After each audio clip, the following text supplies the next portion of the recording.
예수님께서는 그 공생의 끝부분에 계속 이르러서 자신의 죽음에 대해서 계속 제자들에게 말씀하셨고, 자신의 죽음을 이제 기점으로 그 공생의 사역을 마무리할 것을 예수님은 너무나 잘 아셨습니다. 그래서 우리가 복음서에 보면은 예수 그리스도께서는 오직 십자가의 죽으심을 향해 나아가는 것을 알 수가 있습니다. 예수님 자신은 자기 자신이 죽을 것을 아셨습니다. 그러나 예수님의 죽음은 그냥 우리 한 개인의 죽음이 아닙니다. 예수님의 죽으심은 우리를 향한, 죄인을 향한 죽으심이고, 또 궁극적으로 예수님의 죽으심은 하나님의 뜻을 이루기 위한 죽으심입니다. 그러므로 우리는 예수님의 죽으심을 다른 어떤 위대한 사람과의 죽음과 비교해서는 안 됩니다. 예수님의 죽으심은 하나님의 뜻을 이루는, 우리가 감히 상상할 수 없는 놀라운 죽으심이요, 또 영광스러운 죽으심이요, 또 우리 죄를 인한 죽으심이라는 것을 우리가 알아야 됩니다. 사실 기독교의 핵심은 물론 복음이죠. 근데 복음의 핵심은 뭡니까? 그리스도의 죽으심입니다. 그리스도의 죽으심을 통해서 결국 교회, 우리의 신앙, 우리의 구원, 우리 영혼, 이 모든 것들이 그리스도의 죽으심에서 시작되는 것입니다. 오늘 말씀에 보면은 예수께서 이제 많은 것들을 또 가르치시고 난 다음에 6월절 이틀이 지나면 6월절인데 그랬죠. 그러면서 하신 말씀이 뭐냐면 인자가 십자가에 못 박히기 위하여 넘겨질 것이다라고 하였다 그랬습니다. 인자는 예수님입니다.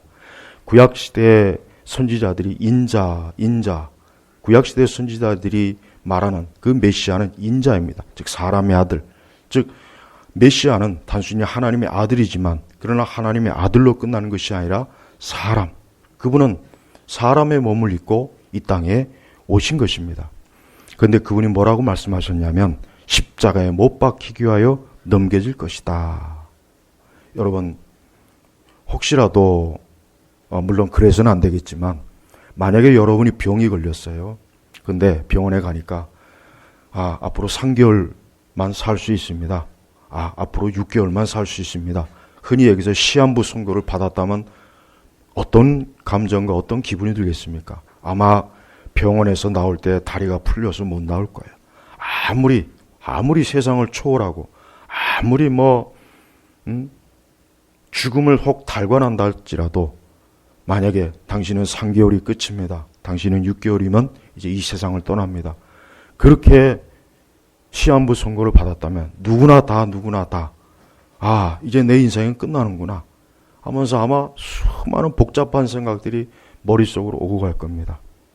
근데 우리 예수님 보십시오. 예수님은 뭡니까? 인자가 십자가에 못 박히기 위하여 넘겨질 것이다. 이건 3개월도 아니고 6개월도 아니고 곧입니다. 이제 곧 넘겨질 겁니다. 근데 예수님께서는 이미 자기 자신이 죽을 것을 다 아셨고 당신이 왜 이 땅에 오셨는지 아셨기 때문에 그 죽음을 두려워하거나 그 죽음이 겁을 내서 이 말씀을 하신 것이 아닙니다. 그것은 자신을 따르는 제자들에게 계속해서 자신의 죽으심에 대해서 말씀을 증거해서 나중에 이제 사도행전 이후에 가면은 제자들이 오순절 성령 강림 이후에 그때서야 비로소 제자들은 그 예수님에게 들었던 모든 말씀들이 온전히 깨달아지는 것이에요. 그래서 예수님께서 이 십자가에 못 박히 넘겨질 것이다라는 이 말씀도 당시의 제자들은 이해를 못했어요. 무슨 말씀하시는지 제자들은 못했습니다. 그러나 예수님은 아셨어요. 예수님은 당신이 십자가에 못 박히게 죽을 것이라는 걸 알고 말씀하시는 것입니다. 그러면 어떻게 죽을 것인가? 그것은 다른 게 아닙니다. 그것은 바로 대제사장들, 그 다음에 장로들, 즉 이스라엘의 지도자들이 예수님을 죽일 거라는 걸 알았습니다. 어떻게 죽입니까? 교묘히 잡아서 죽이려고 모여야 있다. 예수님은 공개적으로 잡아서 죽일 수가 없었어요. 왜냐? 당시 예수님은 많은 이적과 기적을 행하고 많은 가르침으로 유대 백성들에게 소망이요 하늘의 양식을 주고 저들의 빛이 되고 저들의 인도자가 되었기 때문에 감히 대제사장들도 감히 이 유대 지도자들이 예수님을 공개적으로 건드렸다가는 자칫하면 어떻게 해요? 오히려 저들에게 큰 해를 입기 때문에 여기 보니까 교묘히 붙잡아 죽이려고 모의하였다 그랬습니다. 자, 그러면서 바로 이들이 그랬죠. 백성 가운데 소유가 일어나지 않도록 명절에는 하지 맙시다. 예, 명절에는 많은 유대인들이, 디아스포라에서 많은 유대인들이 모여서 예수님을 소문으로 들었기 때문에 예수님이 어떠한 분이신지 예수님에 대해서 보고 싶어하는 사람들이 엄청나게 많이 몰려들 거란 말이에요. 그런데 그 공개적인 자리에서 예수님을 잡아 죽였다간 어떻게 되겠습니까? 그랬다가는 로마 군대도 당하기 힘듭니다. 자, 저는 오늘 여기서 한 여인을 소개시키고 있습니다. 한 여인. 여러분도 아실 것입니다. 여러분도 성경 읽어보셨으면 아실 겁니다. 바로 예수님께 향유를 부은 여인입니다. 이 여인은 정말 특별합니다. 왜 특별하냐? 성경 어디에서도, 특히 복음서 전체 어디에서도 이 여인과 같은 특별한 칭함을 받은 자가 없습니다. 자, 이 여인이 어떠한 칭함을 받았는지 우리 한번 보겠습니다. 13절에 보면은 내가 진정으로 너에게 말하니 온 세상에서 이 복음이 선포되는 곳이면 어디든지 이 여자가 행한 일도 말하여 저를 기억하게 될 것이다. 여러분, 성경 어디에서, 아니 성경 전체 어디에서 이 여인과 같이 직접적으로 이러한 영광스러운 그러한 특별한 예수님의 칭찬을 받은 사람이 누가 있습니까? 이 여인은 예수님께 향유를 부었습니다. 향유 한 옥합을 가지고 그분께 다가와서 식사하고 계시는 그분의 머리에 부었으니 그랬습니다. 여러분, 이 향유는 비쌉니다. 이 여인이 부은 향유는 그저 무슨 간장 종지나 조그만 있는 향유가 아니라 굉장히 값어치가 엄청난, 오늘날 돈으로 쳐도 수천만 원이 될 수 있고 수억이 될 수 있는 그러한 값어치의 향유입니다. 제가 오늘 아침에 이제 장마철이라 이 예배당이 자꾸 좀 꿋꿋해요. 곰팡이 냄새도 나고. 그래서 제가 가지고 있던 향수 한 반을 그냥 바닥에다 뿌렸어요. 바닥에다 뿌려가지고 혹 코가 예민하신 분들은 혹 향수 냄새 맡을지 모르겠어요. 바닥에 그냥 확 뿌려버렸어, 곳곳에. 그래서 좀 이런 장마철에 좀 그런 곰팡이나 혹 그런 냄새 좀 없애려고. 자, 이 여인이 예수님께 향유를 한 옥합을 가지고 그분께 다가와서 식사하고 계시는 그분의 머리에 부었으니. 여러분, 구약시대 제사장들의 기름 부음도 알죠? 물론 그것과 같지는 않지만 이 여인의 향유 옥합을 부은 것은 굉장히 중요한 의미가 있습니다. 그런데 문제는 제자들이 이것을 이해 못한 거예요. 제자들이 뭐라 했습니까? 아니, 그렇게 비싼 향유를 어떻게 허비하는가? 뭐라 하겠습니까? 어찌하여, 심지어 봅시다. 8절에 보니까 제자들이 보고 분개하며 말하기를 어찌하여 이렇게 허비하는가? 저는 여기서 이 제자들의 반응이 이상해요. 전 제자들이 반응이 좀 이상합니다. 아니, 왜 제자들이 이렇게 분개, 화를 냈다는 거, 화를 내고 막 성을 내면서 어찌하여 이렇게 허비하는가? 여러분, 세상은 예수님에게 뭘 하는 것을 허비한다고 생각해요. 이 세상은 그렇습니다. 인간의 본성은 그렇습니다. 예수 그리스도에게 뭐 조금만 드려도 그건 낭비야, 허비야. 예수님에게 시간을 드리고 물질을 드리고 예수님에게 충성하고 예수님에게 뭘 드리면 그건 낭비야, 허비야. 아니, 왜 그런 헛된 짓을 해? 이 세상은 그래요. 보십시오. 왜 예배당에 가? 왜 교회 가? 아니, 집에 있지. 지금같이 이렇게 전염병이 도는데 뭐 하려고 예배당에 가? 그냥 집에 있지. 보십시오. 이 세상은 그래요. 이 세상은 예수 그리스도에게 조금이라도 뭘 주는 걸 아까워요. 이 제자들 보십시오. 아니, 자기들의 스승인 예수님에게 한 여인이 그 향유 한 옥합을 부으면 오히려 제자들이 오히려 이 여인을 칭찬하고 이 여인을 참 감동스럽게 봐야 되는데 그것이 아니라 뭡니까? 화를 냈다는 거예요. 그러면서 어찌하여 이렇게 허비하는가 하면서 뭐라고 합니까? 이것을 비싸게 팔아서 가난한 자들에게 줄 수 있지 않겠는가? 그러니까 제자들 속에는 이렇게 값비싼, 이렇게 수천만 원, 엄청나게 돈이 많은 이렇게 값비싼 향유를 잘 팔아가지고 그 돈으로 가난한 자들을 도우면 좋지 않겠는가? 선한 생각이요. 아주 좋은 생각입니다. 나쁜 생각이 아니죠. 좋은 생각입니다. 그러나 하나님 보실 때는 좋지 않은 생각이요. 주님 보실 때는 좋지 않은 생각입니다. 여러분, 이 세상의 생각이 사람이 보기에는, 즉 잠언에도 이런 말씀이 있죠. 사람이 보기에는 온 길 같지만 필경, 사망의 길이라는 그런 말씀이 있어요. 그래요. 제자들의 생각이 나쁜 건 아니죠. 예, 정말 그럴 수도 있어요. 정말 그 향유 한 옥갑을 잘 보관해서 그 돈을, 많은 돈을 주고 팔아가지고 가난한 자들에게 빵도 사주고 먹을 것도 사주고 옷도 사주고 그러면 얼마나 유익이 되겠습니까? 그러면 얼마나 참 좋은 일이겠습니까? 그러나 하나님의 생각은 그게 아니었습니다. 하나님의 생각과 사람의 생각은 이렇게 다릅니다. 우리는 항상 하나님의 생각이 무엇이고 하나님의 뜻이 무엇인지를 우리가 알아야 되는 것입니다. 제자들은 너무 몰랐어요. 제자들이 분명히 예수님께서 인자가 십자가에 못 박혀야 넘어질 것이다 라고 이렇게 분명히 예수님 말씀하셨는데, 이 말을 알아들은 사람이 누구냐면 이 여인이에요. 제자들은 정작 못 알아들었어요. 제자들은 이걸 못 알아들었습니다. 예수님은 자기 자신이 곧 죽을 것이다, 자신의 장례를 준비해야 될 것이다, 자신이 곧 죽어서 피 흘리고 시체가 될 것이다, 무덤에 갇힐 것이다, 이렇게 말한 거예요. 그런데 한 여인만 알아들을 뿐 제자들은 못 알아들었습니다. 저는 오늘도 똑같다고 생각합니다. 우리가 말씀을 듣고 성경을 읽어도 우리가 그 말씀의 진정한 의미와 뜻을 모르고 그냥 건성건성으로 넘어갈 때가 많이 있을 수 있어요. 이 제자들도 보십시오. 예수님을 3년 동안 그렇게 열심히 따라다니고 많은 말씀을 듣고 특별히 비유 해석도 별도로 듣고 그랬지만서도 예수님의 가장 중요한 것은 못 깨달은 거예요. 뭡니까? 그리스도의 죽으심을 깨닫지 못한 겁니다.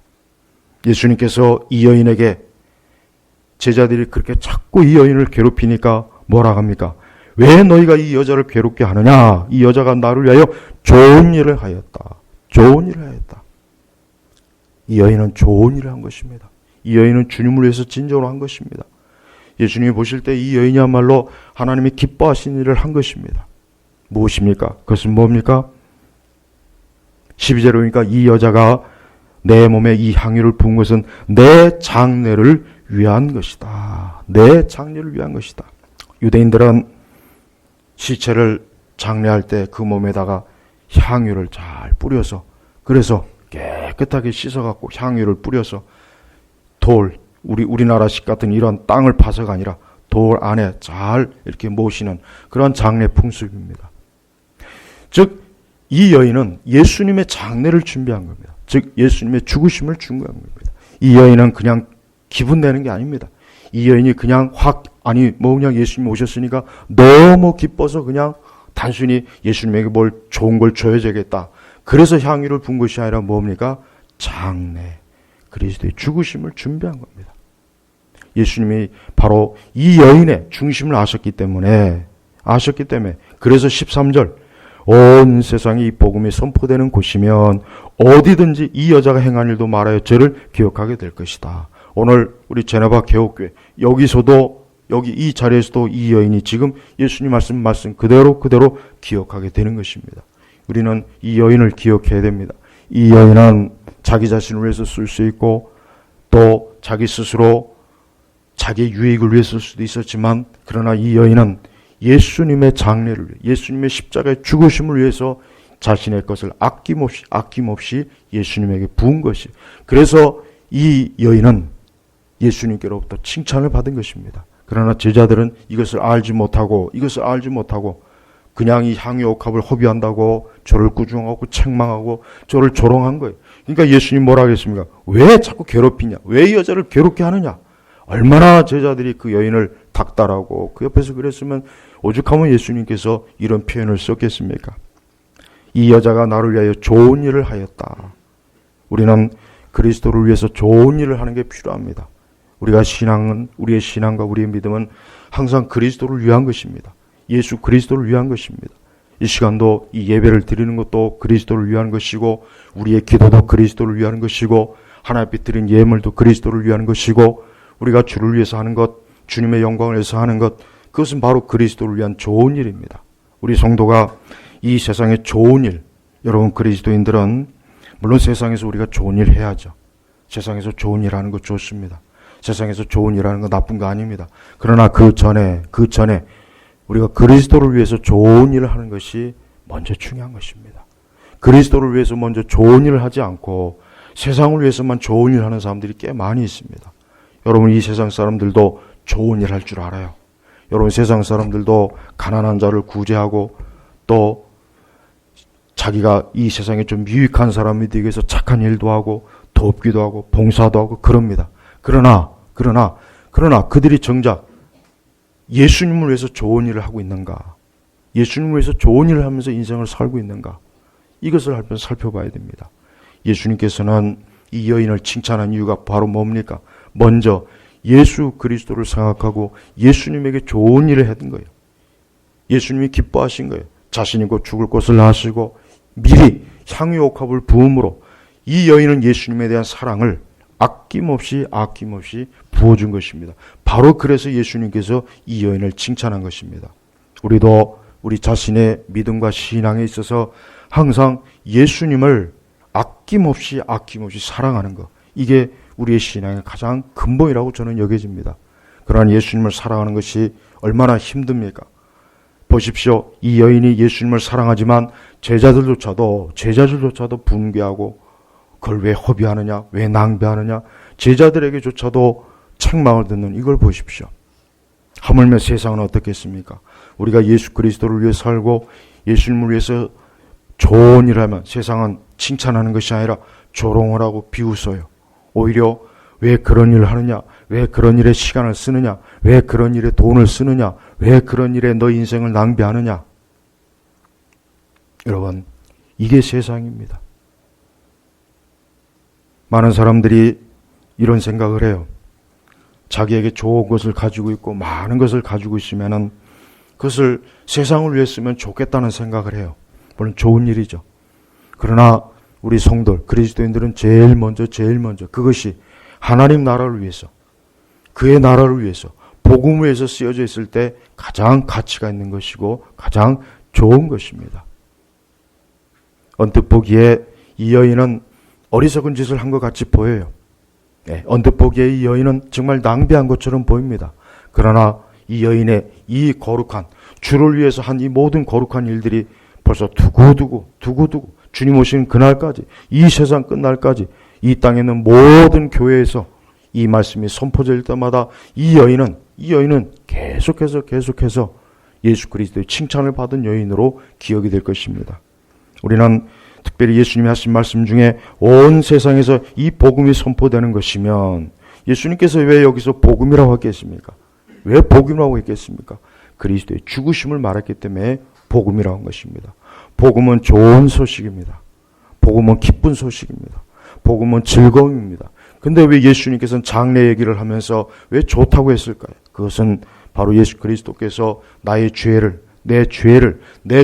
인해서 십자가에 죽으신 거예요.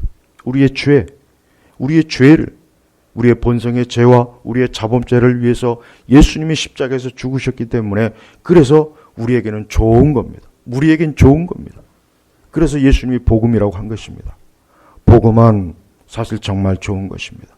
복음은 이 세상 그 어떤 것보다 좋은 것입니다. 왜 좋습니까?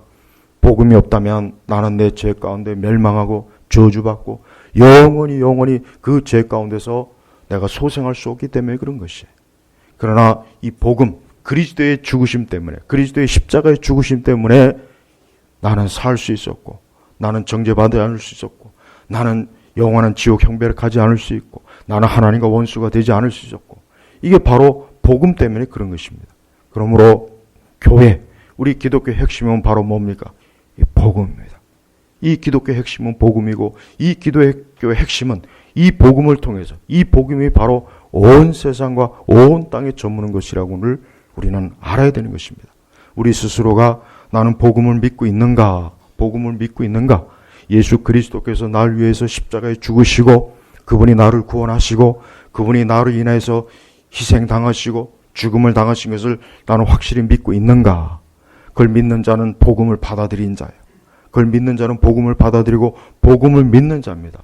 바로 예수님께서는 그 자신이 이 복음을 인해서 이 땅에 오신 것을 스스로가 여기서 말씀하신 것입니다. 무엇보다도 우리가 여기서 볼 수 있는 것은 26장 6절에 보면 이 말씀이 있습니다. 예수께서 베다니에서 나병 환자 시몬의 집에 계실 때, 여러분 이 말씀 중요한 말씀입니다. 왜 그렇습니까? 유대인들은 나병, 문둥병이죠. 이걸 하나님께 저주받은 병이라고 그렇게 칭합니다. 그래서 유대인들은 누군가가 나병에 걸리거나 누군가가 문둥병에 걸리면 저 저주받았구나. 하나님께 저주받았구나. 저렇게 하나님께 저주받아서 저 병에 걸렸구나. 다 그렇게 여겨요. 그런데 그 나병 환자 시몬의 집에 계실 때 예수님께서는 저주받은 자를 멀리하지 않아요. 아담과 하와가 선악과를 따먹고 난 이후 그들은 저주를 받았습니다. 그들은 그 죄 때문에 사실 저주를 받았어요. 그래서 인류는 지금도 모든 인간은 근본적으로 저주를 받은 거예요. 모든 인간은 근본적으로 문둥병자입니다. 그래서 구약 성경에 이 문둥병자를 바로 죄인의 표상으로 전형적으로 꼽아요. 신약에도 문둥병자 있죠. 여러분 문둥병에 대해서 좀 알고 싶으면 인터넷을 찾아보십시오. 옛날 우리 한국에서도 이 나병 환자, 문둥병 환자들은 굉장히 고통스러웠어요. 지금이야 이제 치료약이 있으니까 많이 개선되고 그렇게 큰 문제가 없지만 옛날에는 집안에 한 사람의 문둥병자가 있으면 어느 가족도 같이 못 있습니다. 쫓아냅니다. 자식이든 부모든 누군가가 문둥병에 걸리면, 나병에 걸리면 그냥 바로 쫓아내버려요. 어쩔 수가 없어요. 안 그러면 그걸 다 가족들이 옮기거든요. 그래서 예전에는 우리 한국도 이 문둥병은 천벌, 하늘의 벌을 받아서 내린 병이라고 그렇게 여겨진 거예요.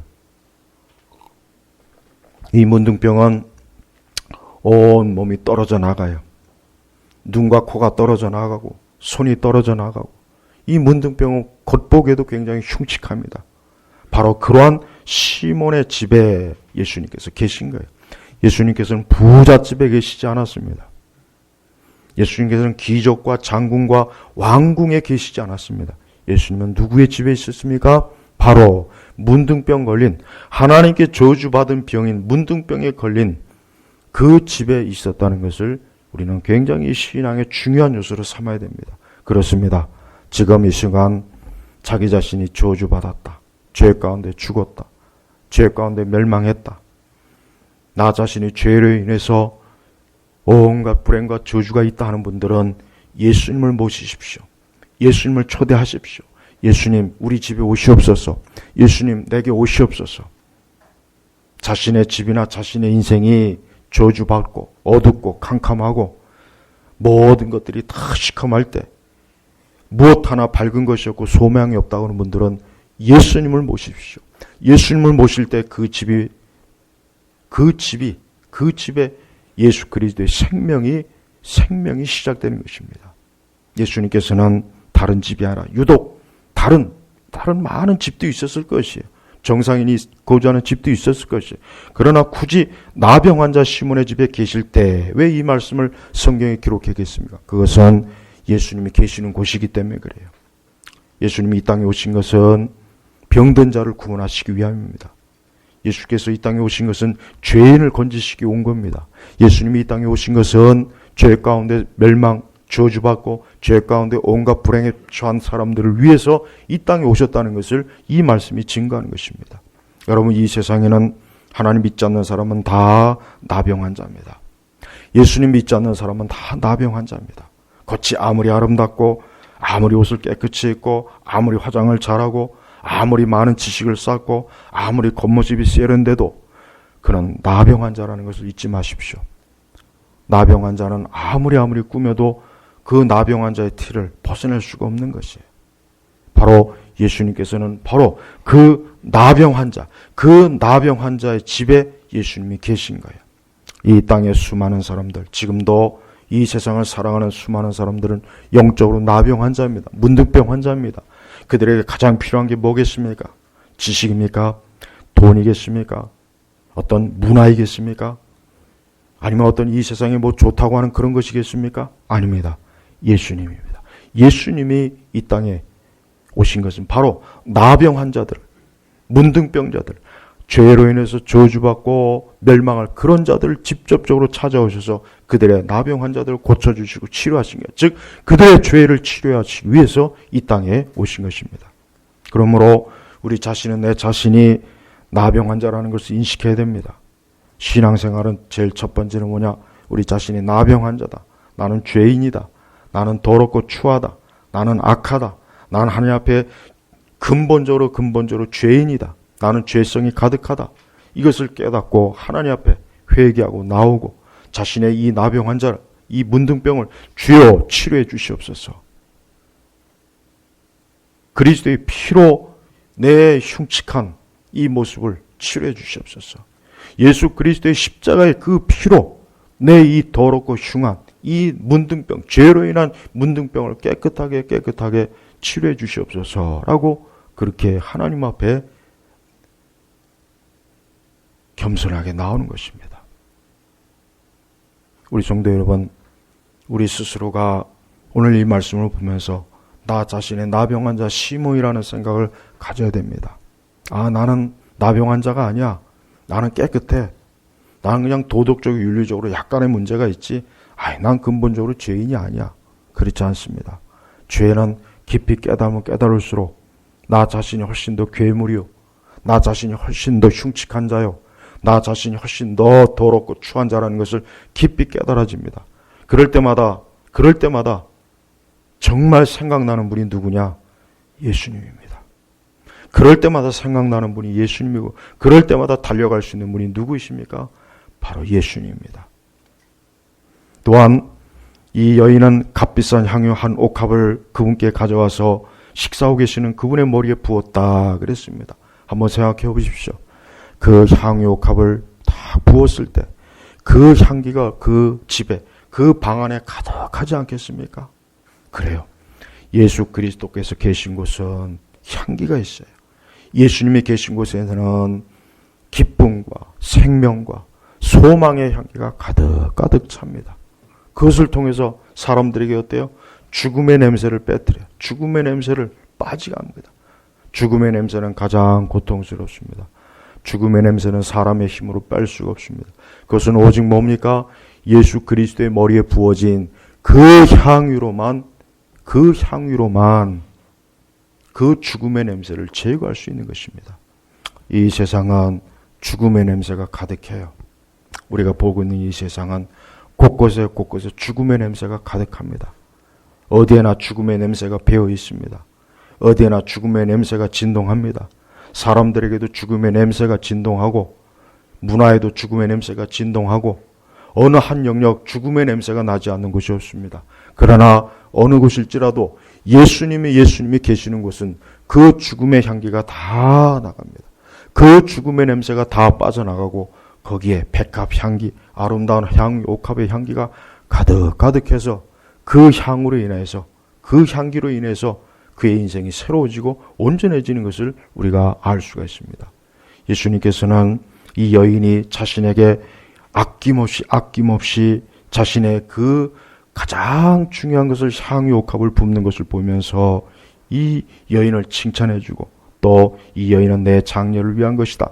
즉 이 여자가 내 몸에 이 향유를 부은 것은 내 장례를 위한 것이다 하면서 이 여인이야말로 예수님을 믿는 사람으로서 예수님께서 인정하신 거예요. 예수를 믿는 사람은 예수 그리스도의 십자가의 죽으심을 믿고 그분을 알고 그분을 의지하고 그분을 바라보고 그분 안에 거하고 그분의 향기와 그분의 그 권위 아래 있기를 기뻐하는 것입니다. 이 여인은 이 향유 옥합을 주님 앞에 뿌릴 때 누군가 의논하거나 누군가가 협의하지 않았습니다. 자기 자신이 예수님이 귀하다는 걸 알기 때문에 예수님이 어떠한 분이신가를 알기 때문에 이분이야말로 나를 위해서 이 땅에 오셨구나. 이분이야말로 나를 위해서 하나님의 아들로서 이 땅에 오셨구나. 이분이야말로 나를 인하여서 이 땅에 오셔서 죽으시러 오셨구나. 나를 위해서 죽으시러 오셨구나 하고 진정으로 깨달은 것입니다. 성도 여러분, 예수님은 자기 자신의 죽음을 준비하는 이 여인을 보고 그 마음과 그 중심을 보고 참으로 예수님께서는 이 여인을 칭찬하고 사랑했습니다. 우리 또한 그리스도를 위해 우리의 모든 것들이 어때야 되겠습니까? 이 여인과 같은 중심을 가져야 돼요. 이 여인과 같은 중심이 있을 때 우리 역시 복음을 믿는 자요 하나님의 자녀로서 하나님께 인정을 받는다는 것을 알 수가 있는 것입니다. 우리는 매 순간 우리가 예수 그리스도의 그 향기가 가득한 또 예수 그리스도의 그 능력과 그 예수 그리스도의 그 십자가의 죽으심 속에 우리 자신이 항상 거해 있는가를 항상 살펴봐야 됩니다. 그럴 때 우리 자신이 복음 안에서 안식하고 그럴 때 우리 자신이 복음 안에서 평안을 누리게 되는 것입니다. 예수님께서는 이제 마태복음 26절 이후부터는 계속해서 예수님의 그 본격적인 행보가 뭐냐면 계속 죽음으로 가요. 바로 그 죽음으로 가는 여정 중에 이 여인을 예수님께서는 만나셔서 제자들로 하여금 자신의 죽음에 이 여인이 참여한 것을 제자들에게 증언하는 것입니다. 온 세상이 예수 그리스도가 없이 지금도 이 세상은 어둠 가운데서 이 세상은 지금도 칠흑 같은 어둠 가운데서 많은 사람들이 죄 가운데 멸망하고 무너져 있고 썩어 진동내나는 시체 냄새가 가득한 이 세상에서 예수님이야말로 유일한 소망이라는 것을 우리는 알아야 됩니다. 예수님이 아니면은 이 세상은 소망이 없습니다. 그리스도가 아니면은 이 세상은 소망이 없습니다. 그리스도가 아니면은 이 세상의 정치나 경제나 문화나 예술이나 그 어떤 것도 그리스도가 아니면은 의미가 없다는 것을 우리가 알아야 됩니다. 왜 그런지 아십니까? 그리스도가 없는 곳에서는 생명이 없기 때문입니다. 예수님의 죽으심 자체가 생명이에요. 예수님의 죽으심 자체가 내게 생명을 주는 것입니다. 예수님이 죽지 않으면 내게 생명이 없습니다. 한 알의 밀알이 썩어 죽지 않으면 바로 예수님 자신이 한 알의 밀알이 되어서 십자가에서 죽으셔서 그분이 썩어서 우리에게 생명을 주시는 것을 오늘 예수님께서 말씀하신 것입니다. 우리 성도 여러분들은 참으로 예수 그리스도를 이 여인과 같이 사랑하고 있습니까? 예수님을 진정으로 사랑하고 있습니까? 예수님께서 참으로 날 위해서 죽으셨고 내 죄를 위해서 죽으셨고 내가 그로 인해서 내 죄와 사망과 어둠에서 내가 자유를 얻었고 내 인생에서 악취나는 모든 더러운 죄악들이 떠나고 그러한 가운데서 이 예수님의 향기가 계속해서 뿌려져서 내 삶을, 내 인생을 복되게 하시는 것을 여러분 믿고 있습니까? 그것을 믿으십시오. 그것을 믿지 않으면 우리에게도 소망이 없습니다. 제자들이 얼마나 어리석습니까? 이러한 영적인 의미도 모르고 이걸 그냥 가난한 자들을 위해서 좀 쓰면 어떻겠느냐라고 굉장히 선한 의도, 선한 계획같이 이야기하지만 그러한 건 선한 것이 아닙니다. 우리 기독교가 단순히 가난한 자들을 돕고 가난한 자들에게 밥을 퍼주고 그저 가난한 자들에게 쌀을 주고 기독교가 가난한 자들에게 몸의 병을 치유하는 그 정도의 종교라면은 예수님의 십자가에 죽으시면 필요가 없죠. 굳이 이 땅에서 예수님이 죽으실 이유가 없습니다.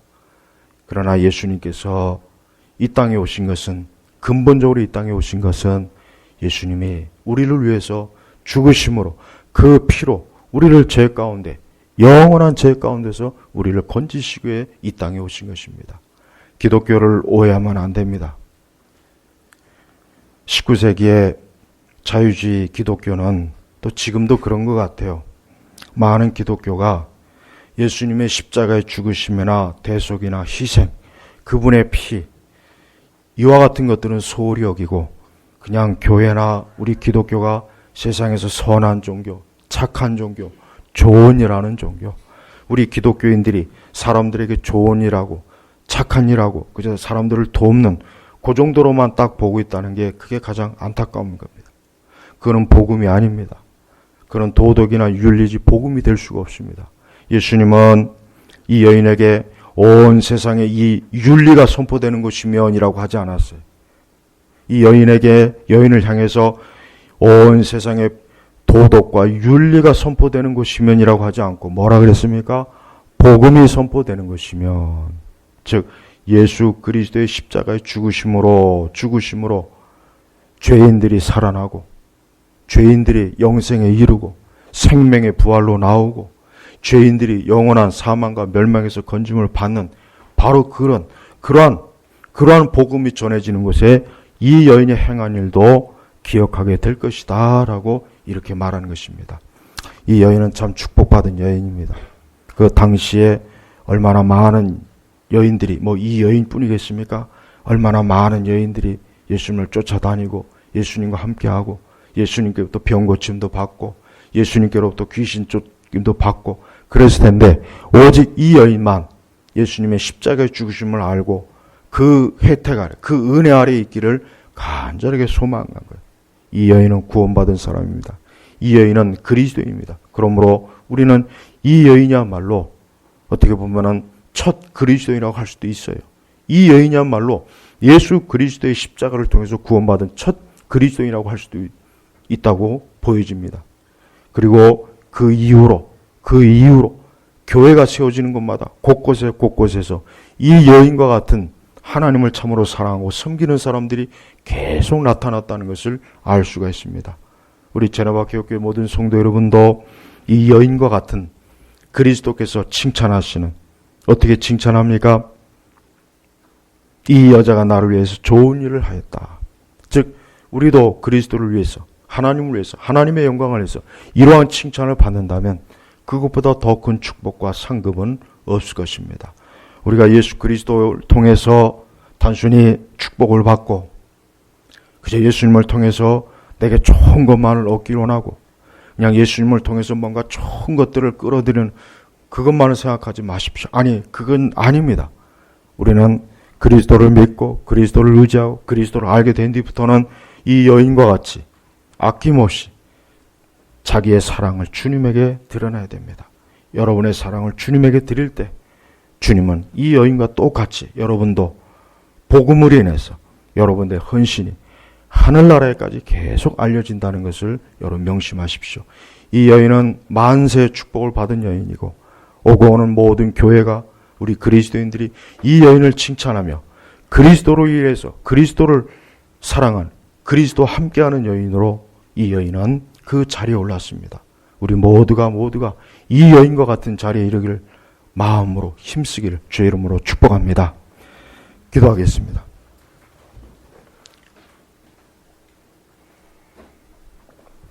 살아계신 하나님 아버지 감사합니다. 오늘 이 시간에도 향유 옥합을 깨뜨린 여인을 말씀을 증거했습니다.